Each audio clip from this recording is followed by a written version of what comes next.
All right, we're back. All right, this is going really well. So I have a quick question. Do you ever get new students that you observed with these DBC classrooms, like in the middle of the year? Oh yeah, we just got another new student even in life skills because we get new students sometimes all the time and it gets stacked. But yet we had one last year in DBC that came in like right after Christmas. Was it because they moved or because they were like diagnosed or?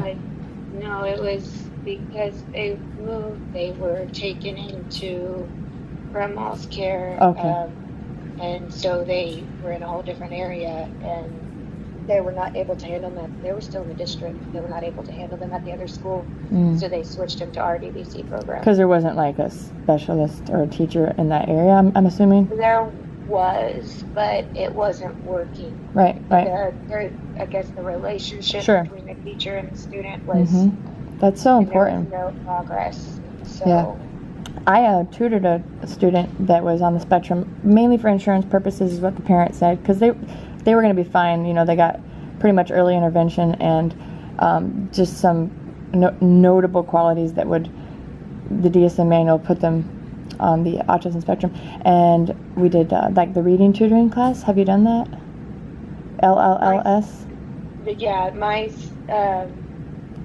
for us, like as a college student? Yeah. Yes, I took LLS. I took a couple of them actually. Yeah, but my son's in reading resource. Okay, did you ever get to tutor a student with the literacy program on the, like Dr. McHenry or this other doctor at the University of Houston, Clear Lake? They actually have us, they actually kind of, you can use that on your resume reference, but they had us tutor a student, and it was a really good experience. It was only for like hour and a half for like 8 weeks or more, 12 sessions at the most if you had to do makeup sessions, but apparently our student, like you said, they were in that program like a kind of like a resource thing over the summer, but it didn't work out. And so thankfully she says that our college has tutoring fairies because you always end up with the one that's just right for you and you're just right for them. But it was really rewarding to get through and see progress, even if it's like, you know, sitting down and doing it, maybe not going to the next. Growth is growth, yes. Yeah. Okay, so what about those 6 students in the reading group that went to go sharpen their pencils? Well, I think that goes back to the let's put our pencils up. Like, I think that role would fix that too. Because if the pencils are up, they're not going to go sharpen it. And then also, when you get to school in the morning, you sharpen your pencils. Done. That way you know that it's in place. And then also, like, if you need, having a thing of sharpened pencils already prepared so that when they do their lesson, if their pencil breaks, because things happen, they have one to go to that's not going to be loud and disruptive. So what's funny is you did what I did, and I initially went to like pencil, but last night the girls noted that like we're reading, so there should be no pencils. Yeah, that's why I would say I'd take the pencils up, but that way when they get, if they do the follow-up where they're searching the passage, they need a pencil where they're trying to or take a highlighter notes because some kids might be trying to underline information as you're reading. Okay. And because sometimes it's in packet form. Okay. And you're right. So there might be a scenario where they do need a pencil, but they don't need to be getting up in the middle of it. So having the pencils there and sharpened, so hey, my pencil broke. Okay. Yeah, and then that way they can continue working and not skip a beat. Since those reading groups are usually facilitated, because they would need to be like told the instructions, I initially said that a rule could be to stay seated, just in general, until instructions are given. Like whenever they can feel or physically stand up and stretch and they know a transition is happening, then the instructions begin, and then they would have to know, of course, what instructions would look like and sound like, but stay seated until the instructions are given. And then I was thinking, even like you said earlier, if you want to give them the empowerment of a fidget tool, they could have like a job, and there's one student that day that is in charge of sharpening pencils.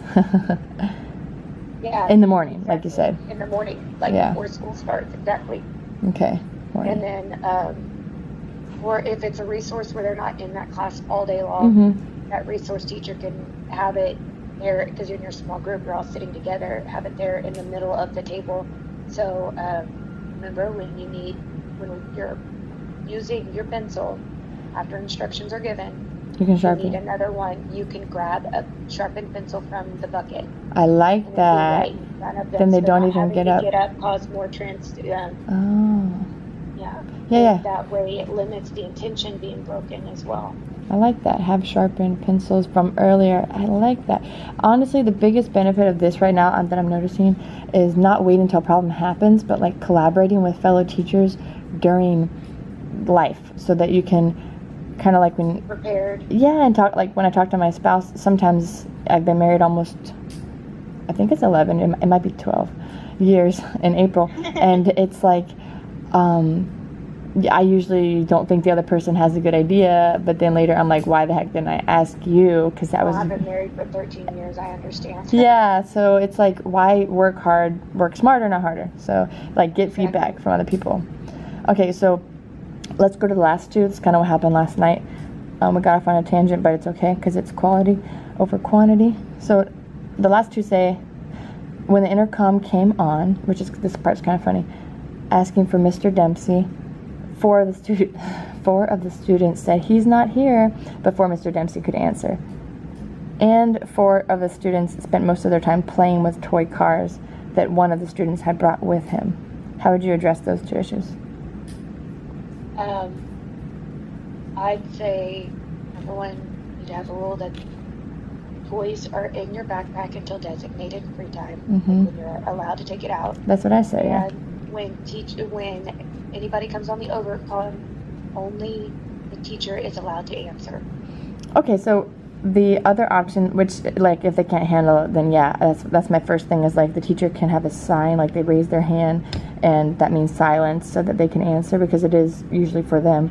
But for the another thing is like giving the student a job of saying, like the recall student, and they could say, hey, what did they just say? And then Bob can say, they said they wanted to talk to you, and then they can say, oh, thank you, and then they feel like, not like, be quiet. Yeah, just in case then sometimes it is possible that a teacher not here. Yeah.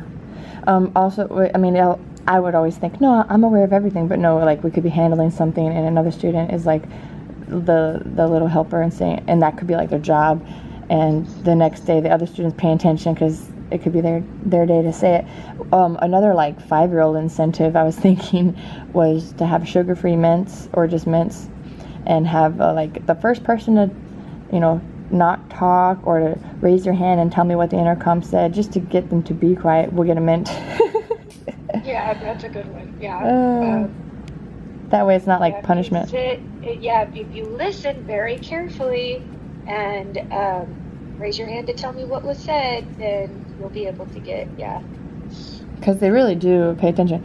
All right, thank you for your time. I'm going to pause the video, but I do have a question for you about life skills class afterward, just for like a minute. Okay. Okay, cool. I'm going to pause the video.